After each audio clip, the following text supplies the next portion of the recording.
Bonjour à tous, de retour sur cette dernière vidéo de la semaine, puisque vous le savez, petit nouveau rendez-vous ensemble pour analyser un petit peu le Nasdaq dans les grandes lignes, comme vous le savez, en H1.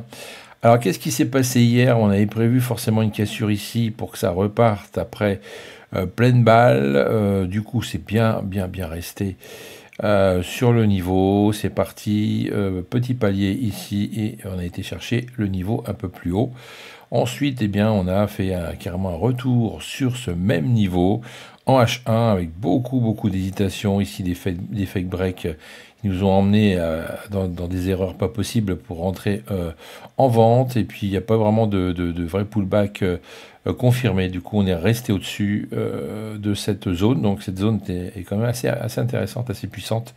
Et on voit bien qu'on a rangé tout au long de cette journée. C'est entre ces deux bornes-là, c'est un petit peu compliqué d'aller prendre des trades là-dedans en intraday forcément, puisqu'il y a quand même beaucoup d'hésitation.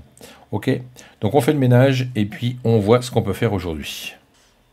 Allez, c'est parti. On va se remettre en daily. On repart toujours d'une nouvelle base pour être sûr de ne pas se tromper. On regarde bien ce qui s'est passé au niveau des bougies. Voilà, la bougie d'hier, hein, petite bougie forcément, puisqu'on n'a pas fait vraiment d'écart. Donc on va noter ça tout de suite sur l'écran, avec ce plus haut, voilà, copier-coller, voilà. Et on repart du côté de l'horaire, pour essayer de voir ce qu'on peut faire dans ce range. C'est pas terrible, hein, c'est pas terrible, et puis des grandes mèches comme ça, c'est pas forcément évident. Donc pour avoir des points de référence, donc on va essayer de se caler comme on a fait hier. Voilà, tac, ok. Donc je vais me remplacer ici. Voilà, tac.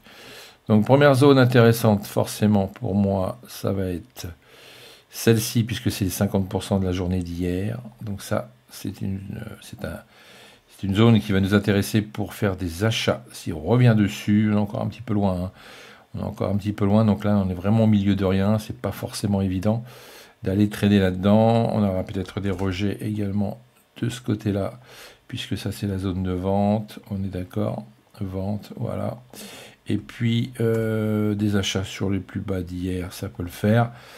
Et en attendant, on pourrait éventuellement recréer d'autres niveaux, puisque ça nous permet d'avoir facilement des niveaux de référence sous les yeux et des paliers intermédiaires, hein, parce que ça c'est important d'avoir des paliers pour rentrer ou sortir, tout dépend à l'heure où vous faites votre trading, mais vous pouvez éventuellement tranquillement vous positionner en attendant les niveaux. Voilà, si vous ne savez pas faire du scalping, c'est la meilleure chose à faire, c'est d'attendre ces niveaux-là, parce que vous êtes à peu près sûr d'avoir au moins un rebond qui pourrait éventuellement fonctionner. Donc ça, c'est de l'achat, il n'y a pas de problème. Et celui-là, ça va être donc un rejet. Voilà. Donc pour l'instant, on est en dessous, hein, en dessous de ce niveau intermédiaire. La vraie zone est intéressante, c'est ici, hein, entre les 20 340 et 20 350. Ça me permettrait d'avoir un achat très satisfaisant là-dessus. Si toutefois on continue de descendre, on va vraiment attendre de voir si on peut revenir dessus. Par contre, si cette bougie-là change dans l'heure là et qu'on valide en vert, on pourrait éventuellement attendre de voir si on repasse au-dessus de ce niveau-là pour aller chercher le niveau supérieur. D'accord? Donc je vous le note quand même. Voilà, c'est pas celui-là qu'il me faut, c'est celui-là. Voilà, donc on attend ici un retour pour éventuellement repasser dans l'autre sens pour attaquer ce niveau-là, voire même celui-là après. Mais comme on est dans une incertitude totale, hein, forcément avec le Nasdaq en ce moment, on pourrait avoir pas mal d'incertitudes encore dans cette zone et voir si on pourrait faire quelque chose au moins sur cette zone-là. Moi, le plus intéressant pour moi, c'est quand même cette zone-là. Ici, ça va être un peu le cafouillage. On voit bien ici, on est dans un espèce de range un peu médiocre. Hein. Voilà.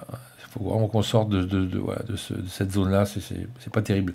C'est pas terrible. Les ratios n'est pas terrible non plus. Donc, prenez pas une décision hâtive. Hein. Attendez vraiment des niveaux. Soit on casse ici, on fait un retest et on repart, pas de problème. Soit on revient ici chercher ce niveau-là pour repartir vers les hauts. Et puis si toutefois ils veulent carrément redescendre, on ira chercher directement ce niveau-là qui me semble intéressant. Donc ces deux niveaux-là sont vraiment très intéressants. En tous les cas, ces deux zones, 20 300 et 20 350. Voilà, c'est quelque chose à surveiller en H1 pour voir comment ça va réagir aujourd'hui ou carrément repasser au-dessus de ces 20 390 ici pour aller chercher des hauts encore plus hauts, pour aller chercher les plus hauts d'hier. Voilà, vous savez tout. Passez une excellente journée de trading. Soyez patient et prudent parce que là, de la patience, il en faut. Et puis, passez un excellent week-end. On se retrouve lundi pour de nouvelles analyses sur le Nasdaq. Ciao. FX Corp Trading, les plans du jour.